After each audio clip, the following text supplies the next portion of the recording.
చాలా శ్రద్ధగా జాగ్రత్తగా దేవుని యొక్క వాక్యాన్ని మనం వినాలి. ఎందుకంటే దేవుని వాక్యమే మనల్ని బ్రతికించేది.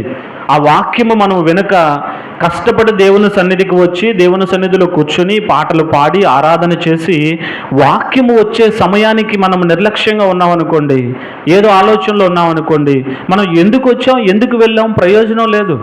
దేవుడు మనతో ఏం మాట్లాడబోతున్నాడో, ఏ విషయాన్ని మనకి చెప్పబోతున్నాడో ఆ విషయాన్ని మనం మోసుకొని వెళ్లకుండా ఖాళీ హృదయాలతో వెళ్ళామనుకోండి, అది మనకి ఏమాత్రం కూడా ప్రయోజనకరం కాదు. ఇది ఎలా ఉంటుందంటే, భోజనానికి వచ్చి భోజన పంక్తిలో కూర్చుని భోజనం వడ్డించినప్పుడు ప్లేట్లు అన్నీ పెట్టిన తర్వాత కూర్చుని వేరే ఏదో ఫోన్ వచ్చిందనో పని వచ్చిందనో ఆ ఆహారాన్ని భుజించకుండా అక్కడి నుంచి లేచి వెళ్ళిపోయాం. నువ్వు భోజనానికి వెళ్ళావా, ఫంక్షన్కి వెళ్ళావా అంటే, వెళ్ళానండి నేను ఫంక్షన్కి వచ్చాను, ఫంక్షన్కి అయినా నాకు ఆకలేస్తుంది అన్నం పెట్టి అంటావు ఇంటికి వెళ్ళిన తర్వాత. అదేంటి నువ్వు ఫంక్షన్కి వెళ్ళావు, భోజనాల్లో కూర్చున్నాను అంటున్నావు, అయినా నీకు ఎందుకు ఆకలేస్తుందంటే, భోజనానికి వెళ్ళాను కానీ భోజనం ముందు కూర్చున్నాను కానీ ఆ భోజనం ఆహారాన్ని నేను లోపలికి స్వీకరించలా, నేను భుజించలా, కాబట్టి నాకు ఆకలేస్తుంది. దేవుని సన్నిధికి వచ్చినప్పుడు వాక్యం అనే ఆహారాన్ని మనము మనసారా ఆరగించాలి. ఆయన ఏం మాట్లాడినా ఉన్నాడో, నీటి వాగుల కోసం ఆశపడుతూ ఉన్నట్లు మన ప్రాణం అంట దేవుని వాక్యం కోసం ఆశపడుతూ ఉండాలి, తృష్ణపడుతూ ఉండాలి. ఏం చెప్పనై ఉన్నాడో అని. ఈరోజు దేవుడు మనతో మాట్లాడుతున్న విషయం ఏంటంటే, మనందరము కూడా ఏదో ఒక విధముగా ఏదో ఒక సందర్భంలో తప్పిపోతూ ఉంటాం, తొలగిపోతూ ఉంటాం, చేయరాని కార్యాల వైపుకి ఆకర్షితులవుతూ ఉంటాం. మన మాటలు కొన్ని సందర్భాలలో మనకు తెలియకుండానే తప్పిపోతూ ఉంటాయి. దేవునికి అయిష్టమైనటువంటి ఈ జీవన చదరంగం అంటారు కదా, ఈ సైకిల్లో, ఈ చక్రంలో ఎక్కడో ఒక చోట ఇరుక్కుపోతూ ఉంటాం, చిక్కుకుంటూ ఉంటాం. మనం దేవుని యొద్దకు వచ్చిన తర్వాత ఏది సరైన మార్గమో ఏది సరైన మార్గం కాదో తెలిసినప్పటికీ కూడా, ఏది అసత్యమో ఏది సత్యమో తెలిసినప్పటికీ కూడా కొన్ని చెయ్యకూడదు, కొన్ని చేయొచ్చు, ఏది చేస్తే నాకు ప్రమాదమో అని తెలిసినప్పటికీ కూడా కొన్ని సందర్భాలలో మనం ఏమవుతూ ఉంటామంటే వాటిల్లో పడిపోతూ ఉంటాం. చేయరాని కార్యాలు చేయటానికి మన మనస్సుని, మన శరీరాన్ని మనం త్రిప్పుకుంటూ ఉంటాం. అట్లా చేసినప్పుడు దేవుని యొక్క ప్రసన్నత మనలో నుంచి దూరం అయిపోయి మన అంతరంగంలో అపవాది ఏం చేస్తూ ఉంటాడంటే మన హృదయంలో ఒక ఆలోచన పెడతా ఉంటాడు. ఏంటి, యేసుప్రభు అని వెళ్తున్నావుగా, దేవుడిని ఇది చెయ్యొద్దని చెప్పాడుగా, అబద్ధం ఆడకూడదని దేవుడు నీకు చెప్పాడుగా, నువ్వేమో అబద్ధం ఆడేసావుగా, అబద్ధాలు నువ్వు నోటు ధరిస్తే ఆడుతూనే ఉన్నావుగా, ఏ మొహం పెట్టుకుని దేవుడి దగ్గరికి వెళ్తావు? అపవాది హృదయంలో ఎలాంటి ఆలోచన చెప్తా ఉంటుందో తెలుసా? నువ్వు చేయొద్దని దేవుడు నీకు చెప్పిన పని చేసావు కాబట్టి నువ్వు దేవుని దగ్గరికి వెళ్ళటానికి నీకు అర్హత లేదు. ఇంకే మొహం పెట్టుకుని వెళ్తావు? నువ్వు ఏ విధంగా దేవుడిని ఎదుర్కొంటావు? దేవుని సన్నిధికి నువ్వు ఏ విధంగా వెళ్తావు? నువ్వు తప్పు చేసావు అంటే దోషారోపణ చేస్తూ ఉంటాడు అపవాది నీ లోపల నుంచి. నిందారోపణ, దోషారోపణ చేస్తూ నీ హృదయంలో నిన్ను తగ్గించుకునేలాగా, తగ్గించుకుంటామంటే నిన్ను లోన్లీనెస్లోకి తీసుకెళ్ళిపోయి అపరాధ భావం అంటారు దాన్ని. అపరాధ భావం లోపల ఎక్కువైపోయి నేను తప్పు చేశా, నేను ఇంకా నా మొహం చూపించలేను, ఎవరికి నా మొహం చూపించలేను, లోపలికి వెళ్ళిపోయి తలుపులు పెట్టేసుకుంటారు కొంతమంది.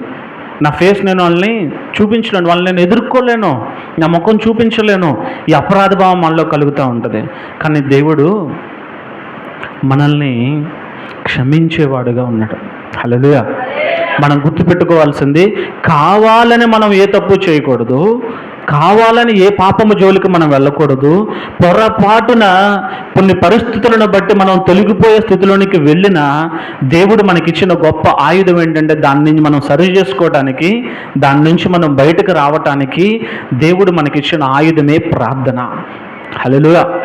ఆ ప్రార్థన ఎలాంటి ప్రార్థన అయి ఉండాలి? పశ్చాత్తాపంతో కూడిన ప్రార్థన అయి ఉండాలి. దేవుడు మనకు చెప్పుచున్న మాట ఏంటంటే, అన్నిటికంటే శ్రేష్టమైనది మనకి దేవుడిచ్చిన అవకాశం ఏంటంటే పశ్చాత్తాపడాలి. ఏం పడాలి? మనం పశ్చాత్తాపడాలి. పశ్చాత్తాపము మనల్ని ప్రభువుకు దగ్గర చేస్తుంది. పశ్చాత్తాపము మనని మరలా దేవునితో ఐక్యం చేస్తుంది. మనము చేసిన అపరాధ భావము మనల్ని దేవుడి నుంచి దూరం చేస్తే, మన హృదయంలో అపవాది పెట్టిన అపరాధ భావాన్ని నువ్వు అధిగమించి నా దేవుడు నన్ను క్షమిస్తాడు, నా దేవుడు నన్ను చేర్చుకుంటాడు, నా దేవుడు నాకు మరలా అవకాశం ఇస్తాడు అని నువ్వు విశ్వసించి దేవుని పాదాల దగ్గర పశ్చాత్తాపంతో కూడి నువ్వు ప్రార్థన చేస్తే దేవుడు తప్పకుండా చేర్చుకుంటాడు. ప్రతి మానవుడి హృదయంలో ఈ రోజున ఏమి తక్కువైపోతుందంటే పశ్చాత్తాపం అనేది తక్కువైపోయి అపరాధ భావం ఎక్కువైపోతుంది. వీళ్ళు చేసిన తప్పును పెట్టి ఎత్తిపెట్టి చూపిస్తూ ఉంటారు. నువ్వు చేసిన తప్పును భూతద్దంలో చూపిస్తూ ఉంటారు. నువ్వు ఇలాంటోడివని నిందలు వేస్తూ ఉంటారు. మన యొక్క క్యారెక్టర్ని అసాసినేట్ చేస్తూ ఉంటారు. నువ్వు అన్ని అబద్ధాలు ఆడుతున్నావుగా, దేవుడు అని వెళ్తున్నావుగా. ఒక అబద్ధంతో స్టార్ట్ అయింది, ఒక తప్పుతో. మనము ఆ తప్పుతోనే వెంటనే దేవుని వైపు తిరిగి పశ్చాత్తాపం మన హృదయంలోనికి వచ్చి చేసిన తప్పును ఒప్పుకున్నట్లయితే దేవుడు వెంటనే క్షమిస్తాడు. కానీ మనం ఏం చేస్తామంటే ఆ తప్పుని ఒప్పుకోక దాన్ని కప్పుకుంటూ ఉంటాం. అవునా కాదా? ఆది పితరుడు హవ్వ, ఆదాము, భార్యాభర్తలు, ఆది దంపతులుగా ఉన్నవారు ఏం చేశారు? దేవుడు చెయ్యొద్దన్న కార్యాన్ని చేసి తినొద్దన్న పండుని తిన్న తర్వాత ఆ పండు తిన్నాను అన్న విషయాన్ని, అది తప్పని తెలుసు, దేవుడు చెప్పింది చెయ్యకపోవటము తప్పే, చెయ్యొద్దన్నది చేయటము తప్పే, తప్పు చేసి కూడా, పాపము చేసి కూడా వాళ్ళు పశ్చాత్తాప పడకుండా ఒకళ్ళ మీద ఒకళ్ళు ఏం చేస్తూ ఉన్నారు? తోసేసుకుంటా ఉన్నారు. ఆదాముని అడిగితే నువ్వు ఇచ్చిన ఈ స్త్రీ హవ్వే నాకు ఇచ్చిందన్న, హవ్వని అడిగితే సర్పం మీద చెప్పింది. ఒకళ్ళ మీద ఒకళ్ళు తోచేసుకుంటా ఉన్నారు. పశ్చాత్తాపం మన హృదయంలో ఉంటే మనము మన హృదయాన్ని దేవుని దగ్గర ఒప్పుకుంటాం. అంటే మన తప్పుని మనం ఒప్పుకుంటాం. ఎవరైతే వారి తప్పుని వారు ధైర్యంగా దేవుని దగ్గర ఒప్పుకోవడానికి ఇష్టపడతారో వాళ్ళు క్షమాపణకు అర్హులు, వాళ్ళు రక్షణకు యోగ్యులు. రక్షణ నీ జీవితంలో రావాలి అంటే నీవు చేసిన తప్పిదాన్ని ధైర్యంగా దేవుని దగ్గర ఒప్పుకోవాలి. ఒప్పుకోకుండా దాన్ని కప్పుకుంటూ తిరిగినంత కాలం నీ జీవితంలో ఏ మార్పు రాదు. నీ జీవితంలో ఎలాంటి రక్షణ కార్యమో జరగదు. పరిశుద్ధాత్మ దేవుడు నీ హృదయంలోనికి వచ్చి వాక్యము ద్వారా నిన్ను సంధిస్తూ ఉన్నప్పుడు, నువ్వు చేసిన క్రియ గురించి, నువ్వు చేసిన తప్పుల గురించి నీకు పదే పదే తెలియచేస్తూ ఉన్నప్పుడు దానిని నీవు తప్పకుండా ఆయన దగ్గర ఒప్పుకోవాలి, సరెండర్ అయిపోవాలి. తల్లిదండ్రుల దగ్గర పిల్లలు ఏ తప్పును కూడా దాయడానికి వీల్లేదు. ఎందుకంటే నిన్ను కాపాడేవాళ్ళు, ఆ తప్పులో నుంచి నిన్ను బయటకు తీసుకొచ్చేవాళ్ళు నీ తల్లిదండ్రులే. చాలామంది పిల్లలు ఏం చేస్తారంటే వాళ్ళు చేసిన తప్పులన్నీ దాచేసి పేరెంట్స్ దగ్గర చెప్పరు. ఎవరో తీసుకొచ్చి చెప్పేదాకా వాళ్ళకి తెలీదు, పేరెంట్స్కి తెలీదు. నా పిల్లడు ఈ తప్పు చేశాడా, నేను నమ్మను అన్నట్లుగా వాళ్ళు ఉంటారు. కానీ నీవే కనుక వాలంటీర్గా నువ్వు చేసిన తప్పుని నీ తండ్రికో తల్లికో వెంటనే ఫలానా పరిస్థితులు ఇలా జరిగింది డాడీ, ఐఎమ్ సో సారీ, నేను కావాలని చేయలేదు, కానీ చేసింది నేను తప్పే అని నీ హృదయం అంతటితో, నీ మనస్ఫూర్తిగా, నీ నోటితో నువ్వు నీ తండ్రికి చెప్తే వెంటనే కోపపడినా నీలో కలిగిన పశ్చాత్తాపాన్ని బట్టి, మార్పును బట్టి ఆయన నిన్ను దగ్గరకు చేర్చుకుని ఆ తప్పుని ఎలా పరిహారం చేయాలో ఆలోచన చేస్తాడు. ప్రాయశ్చిత్తపడితే తర్వాత పరిహారం జరుగుతుంది. హల్లెలూయా.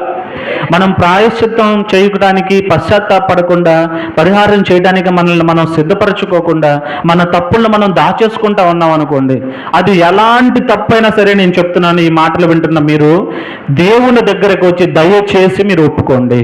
ఏ మనుషుడి దగ్గర ఒప్పుకోవాల్సిన అవసరం లేదు.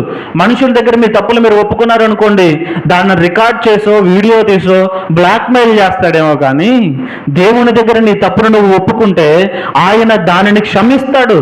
తప్పులను క్షమించడానికి ఆయన అర్హుడు. నీ పాపాలను క్షమించడానికి ఆయనకు అర్హత ఉన్నది. కాబట్టి ఈ మాటలు వింటున్న నీవు ఎవరైనా సరే నీ తప్పుని హృదయం అంతటితో మనస్ఫూర్తిగా దేవుని దగ్గర నువ్వు ఒప్పుకో. మనుషుల దగ్గర ఒప్పుకోవద్దు, దేవుని దగ్గర ఒప్పుకో. ఆయన పాదాల దగ్గరికి రా, పశ్చాత్తాపడు, కన్నీటితో నువ్వు ఒప్పుకో. బైబిల్ గ్రంథంలో మనం గమనించినట్లయితే భక్తుడు, గొప్ప భక్తుడు దావీదు భక్తుడు ఉన్నాడు.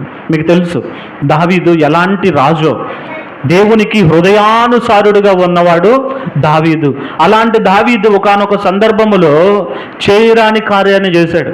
బత్షెబ అనేటువంటి ఒక స్త్రీని చూసి చేయరాని కార్యాన్ని ఆ స్త్రీతో చేసి తప్పు చేస్తే ప్రవక్తను ఆయన దగ్గరకు పంపించి తన తప్పును తానికి దేవుడు తెలియజేసినప్పుడు, ఇక్కడ చాలా ప్రాముఖ్యం, తప్పు చేయటం అనేది సర్వసాధారణం. అందరూ వారి వారి జీవితాలలో తప్పులు జరిగిస్తూ ఉంటారు. కావాలనో తెలియకో తప్పు జరిగిపోతూ ఉంటుంది. ఆ జరిగిన తప్పుని గుర్తించకుండా తిరిగినంత కాలం ఓకే. వన్స్ ఒక్కసారి దేవుడు నువ్వు చేసిన తప్పుని నీకు తప్పు అని గుర్తించేలా చేసినప్పుడు, దావీదు జీవితంలో నాతాను ప్రవక్తను పంపించి తాను చేసిన తప్పును, పాపము అని గుర్తించేలా చేసినప్పుడు మనము ఎలా రెస్పాండ్ అవుతున్నాం అనే దాని మీదే మన భవిష్యత్తు ఆధారపడి ఉంటుంది. హల్లెలూయా. దావీదు తన తప్పును తాను గ్రహించినప్పుడు ఆయన వెంటనే పశ్చాత్తాపడ్డాడు. చూద్దామా 51వ కీర్తన. ఆ 51వ కీర్తన మనం గమనించినట్లయితే స్టార్టింగ్ పై విలాసంలో రాయబడి ఉంది, దావీదు బత్షెబల యొద్దకు వెళ్ళిన తర్వాత నాతానను ప్రవక్త అతని యొద్దకు వచ్చినప్పుడు అతడు రచించిన కీర్తన. ఏ సందర్భంలో ఈ కీర్తన ఆయన రచించాడు? బత్షెబ అనే స్త్రీతో దావీదు పాపము చేసి బత్షెబ యొక్క భర్తను చంపించేసి తనను తన భార్యగా తెచ్చి పెట్టుకుని తనతో జీవితాన్ని కొనసాగిస్తున్న ఆ సందర్భంలో నాతాన్ అనే ప్రవక్త ద్వారా దేవుడు ఆయన యొద్దకు వచ్చి నీతో మాట్లాడుతున్నాను అని ఆయనకు ఒక విషయాన్ని, హెచ్చరికను జారీ చేసి, నీ రాజ్యములో ఉన్నటువంటి నీ దగ్గర పనిచేసేటువంటి వ్యక్తిని నీవు చంపివేసి ఆయన భార్యను తెచ్చుకుని నీ దగ్గర పెట్టుకుంటావా అని అతన్ని హెచ్చరించినప్పుడు రచించాడు ఈ కీర్తన. దేవుణ్ణి అడుగుతున్నాడు, నా అతిక్రమంలో నాకు తెలిసే ఉన్నాయి, నా పాపము నాకు అర్థమైంది, నా దోషము నాకు అర్థమైందయ్యా, నేను నీ పాదాల దగ్గరకు వచ్చానయ్యా, దయచేసి నన్ను క్షమించు, నీ కృప చొప్పున నన్ను కరుణించు, నీ వాత్సల్య బాహుల్యము చొప్పున. హల్లెలూయా. దావీదు మహారాజు, ఆయనకున్న అధికారము చాలా గొప్పది. ఆయన అడిగేవాళ్ళు ఎవరూ లేరు. అడుగుతారా? రాజుకు నచ్చిన వాళ్ళని తీసుకొచ్చి దగ్గర పెట్టుకోవచ్చు, వివాహం చేసుకోవచ్చు. ఆ రోజుల్లో సర్వసాధారణం అది. దానిని దేవుడు తప్పని చెప్పి దావీదుకు వచ్చి చెప్తున్నప్పుడు, నేను రాజుని, నువ్వు ప్రవక్తవి, నువ్వు చెప్తే నేను వింటమేంటి అని అనలా.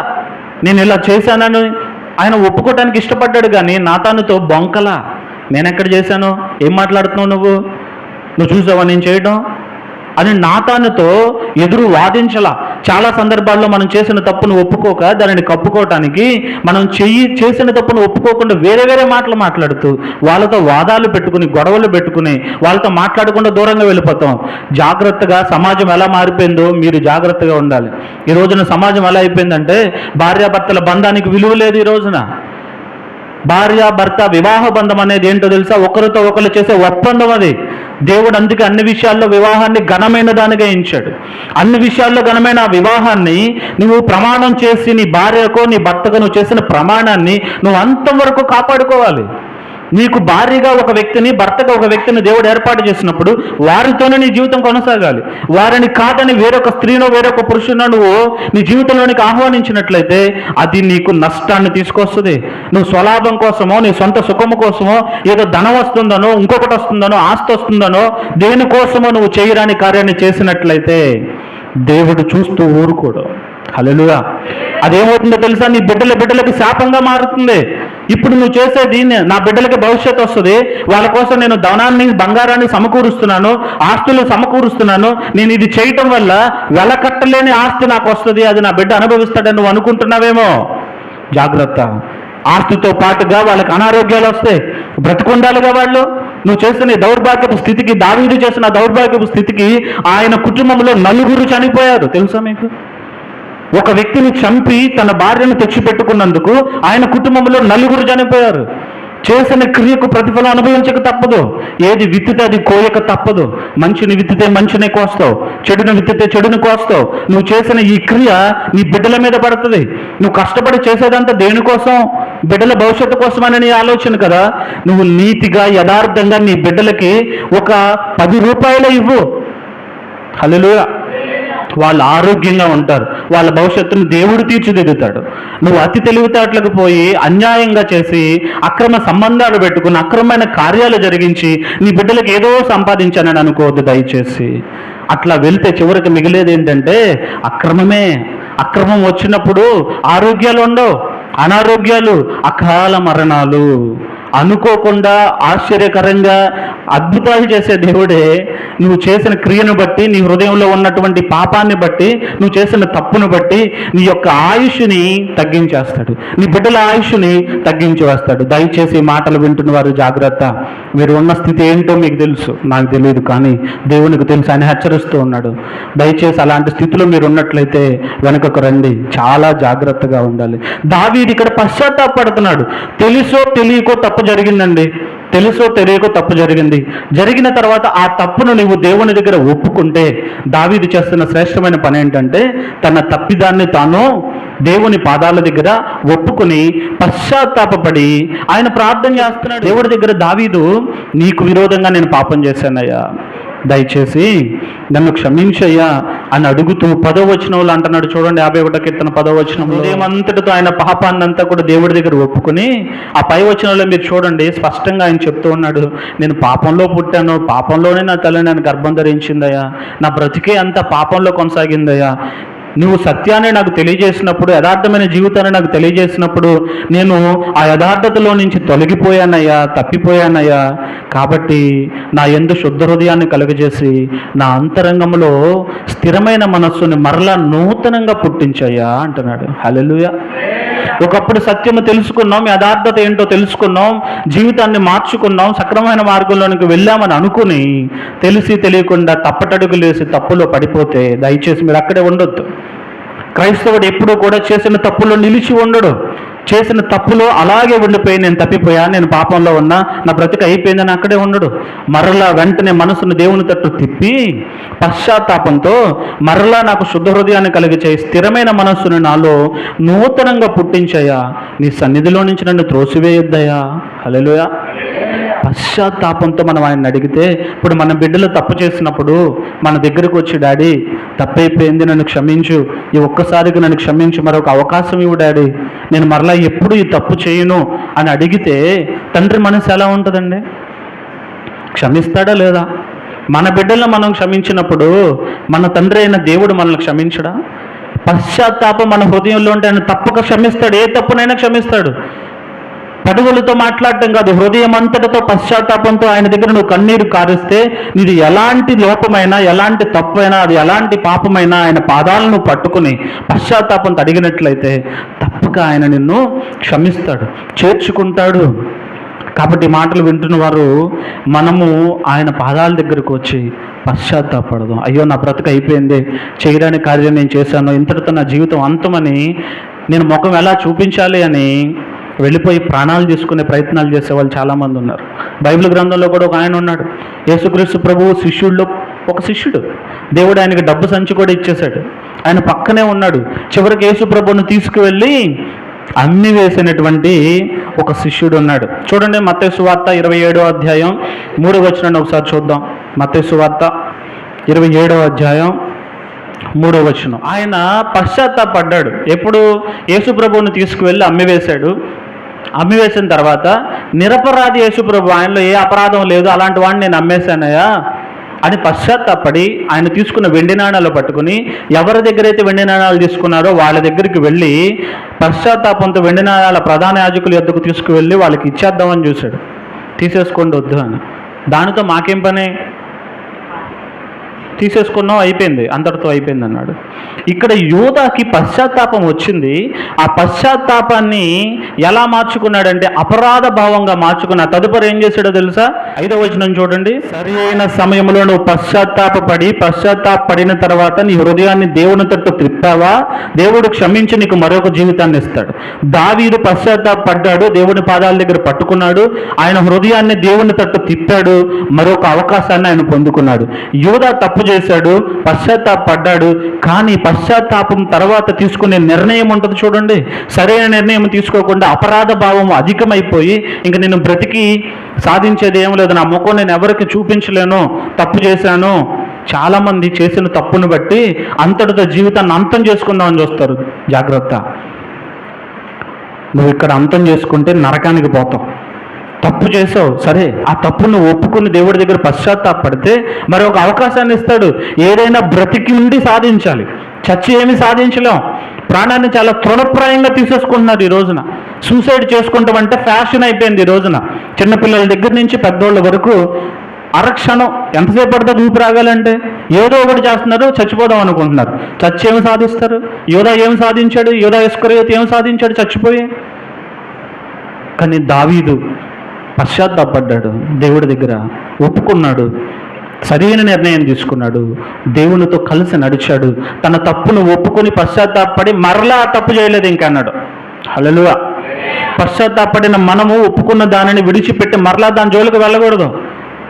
దావీదులాగా పశ్చాత్తాపడి నువ్వు ఉన్న స్థితిని మార్చుకుంటావా? లేకపోతే ఒకరోజు యోధా లాంటి పరిస్థితి వస్తుంది. దేవుడు నీతో మాట్లాడినప్పుడే, నిన్ను హెచ్చరించినప్పుడే, నీకు అవకాశం ఇచ్చినప్పుడే, నువ్వు తప్పులో ఉన్నావు, దానిలోంచి బయటకు రాని నీకు చెప్పినప్పుడే నువ్వు వెంటనే ఆ తప్పును ఒప్పుకుని దేవుని దగ్గర సరి చేసుకుని పశ్చాత్తాపంతో ప్రార్థన చేస్తే నువ్వు తప్పించబడతావు. అలా కాకుండా ఆ మాటను తోసివేసి అలాగే చెప్తా ఉంటారులే, నేను దొరికినప్పుడు కదా దొంగనే, దొరకనంత కాలం దొరనే, తెలిసినప్పుడు చూద్దాంలే, నేను చాలా జ్ఞానిని, నేను చేసే తప్పు ఎవరికి తెలియదు, నేను చేసే పాపం మూడో కంటికి తెలియదు, నాకు తప్ప ఇంకొకరికి తెలియదు, పిల్లి పాలు తాగుతున్నప్పుడు నన్ను ఎవరో చూడట్లేదు అన్నట్లుగా నువ్వు అదే తప్పులో కొనసాగుతూ వెళ్ళావనుకో, చివరికి యూదా ఇస్కరియోతులాగా బలవంతంగా నీ ప్రాణాన్ని విడిచిపెట్టే పరిస్థితి రావచ్చు. జాగ్రత్త. ఈరోజు ఈ మాటలు విన్న నీవు వెంటనే నీ తప్పిదాన్ని దేవుని దగ్గర ఒప్పుకొని పశ్చాత్తాపడి ఆయన పాదాలు పట్టుకుంటే నీకు గొప్ప జీవితాన్ని ఇస్తాడు. దావీదుకి ఎలాంటి జీవితం ఇచ్చాడు తెలుసా? దావీదు నా హృదయానుసారుడు. దావీదు తర్వాత కుమారుడు సొలొమోనుని ఉన్నతమైన జ్ఞానంతో ఆశీర్వదించాడు. నీ బిడ్డలకి భవిష్యత్తు కావాలా? బిడ్డలకు మంచి జ్ఞానం కావాలా? నీ బిడ్డలు ఉన్నత స్థితిలో ఉండాలని ఆశపడుతున్నావా? దేవుని దగ్గరికి తిరుగు, దేవుని వైపు నీ హృదయాన్ని తిప్పు. నీ జ్ఞానంతో నువ్వు ఏది సంపాదించలేవు, నీ బిడ్డలకు నువ్వు అనారోగ్యాన్ని తప్ప దేన్ని ఇవ్వలేవు. దావీదు తన తప్పును ఒప్పుకొని పశ్చాత్తాపడి ఆయన పాదాలు పట్టుకుంటే దేవుడు ఏం చేశాడో తెలుసా? ఆయన బిడ్డను ఈ లోకంలో అతనికంటే జ్ఞానవంతుడు ఇంతకు ముందు పుట్టలేదు, ఇక ముందు కూడా పుట్టడు. అంత జ్ఞానాన్ని ఇచ్చాడు, ఆస్తినిచ్చాడు, సంపదనిచ్చాడు, తెలివినిచ్చాడు. ఆయన తీర్పు తీరుస్తే సొలొమోను దూర దూర ప్రాంతాల నుంచి రాణులు రాజులు అందరూ వచ్చి ఆహా ఈయన జ్ఞానం ఎట్టిదో పరీక్షించి చూద్దామని కానుకలు తీసుకొచ్చి ఆయనకి ఇచ్చి, మరి శాబాదేశపు రాణి అని ఒక ఆవిడ దూర ప్రాంతం నుంచి ఆ నోట ఈ నోట సొలొమోను మాటలు విని, ఆయన జ్ఞానం గురించి విని ఆయన నేను చూడాలి అని ఆయన దగ్గరకు కానుకలు తీసుకొచ్చి ఇచ్చి వెళ్ళిందంట. చూసి నీ బిడ్డలను కూడా, నీ బిడ్డలకు మంచి పేరు ప్రఖ్యాతులు, వారి పేర్లు మారుమ్రోగిపోవాలి, అనేకమైన ప్రాంతాల్లో నా బిడ్డల పేరు గొప్ప చేయబడాలని నువ్వు అనుకుంటున్నట్లయితే నీవు ఉన్న స్థితిలో నుంచి బయటకు రా, ఆ పాపపు స్థితిలో నుంచి బయటకు రా. దేవుడు న్యాయవంతుడండి, అన్యాయస్తుడు కాదు. మన హృదయం అంతా దేవునికి అప్పగించి పరిపూర్ణంగా ఆయన మీద ఆధారపడి నువ్వు పరిశుద్ధ ఆత్మ చేత నీ మనస్ఫూర్తిగా పశ్చాత్తాపంతో కూడిన హృదయంతో ఆయన పాదాలు పట్టుకొని నువ్వు కన్నీరు కారిస్తే నీ స్థితిని ఆయన మారుస్తాడు. నువ్వు ఊహించలేవు, నీ ఊహకు మించిన కార్యాలు చేస్తాడు. ఎప్పుడు నీ తప్పుదాన్ని నువ్వు ఒప్పుకొని ఆయన పాదాల దగ్గరకు వచ్చి తప్పు తిరిగి దాన్ని ఒప్పుకొని. అసలు దావీదు ఇక్కడ ఎలాంటి ప్రార్థన చేస్తున్నాడో తెలుసా?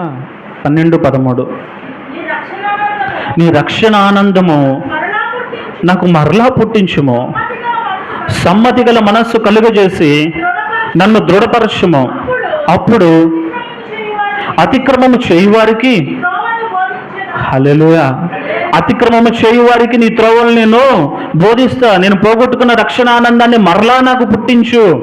వీళ్ళెవరంటే, ఈయన ఎవరంటే రక్షించబడిన వాడే రక్షణ ఆనందాన్ని పోగొట్టుకున్నాడు. చాలామంది రక్షణ అంటే ఏంటో తెలియకుండా ఉన్నవారు నూతనంగా రక్షించబడాలి అంటే ఆయన పాదాల దగ్గరికి రావాలి. ఆయన నీ కోసం ప్రాణం పెట్టడనే విషయాన్ని నువ్వు విశ్వసించాలి. ఆయన యొద్దకు నువ్వు వచ్చి ఎంత ఘోర పాపములో నువ్వు ఉన్నప్పటికీ కూడా ఆయన నన్ను క్షమిస్తాడు, రక్షిస్తాడు, కాపాడుతాడు, నన్ను ఆ పాపంలో నుంచి బయటకు తీస్తాడు, నా బ్రతుకును మారుస్తాడు, నాకు జీవితానికి గొప్ప మేలుకరమైన కార్యాన్ని చేసి నన్ను ఉద్ధరిస్తాడు అని నువ్వు నమ్మినట్లయితే నీ విశ్వాసాన్ని బట్టి ఆయన నీ జీవితంలో గొప్ప కార్యాన్ని చేస్తాడు. హల్లెలూయా.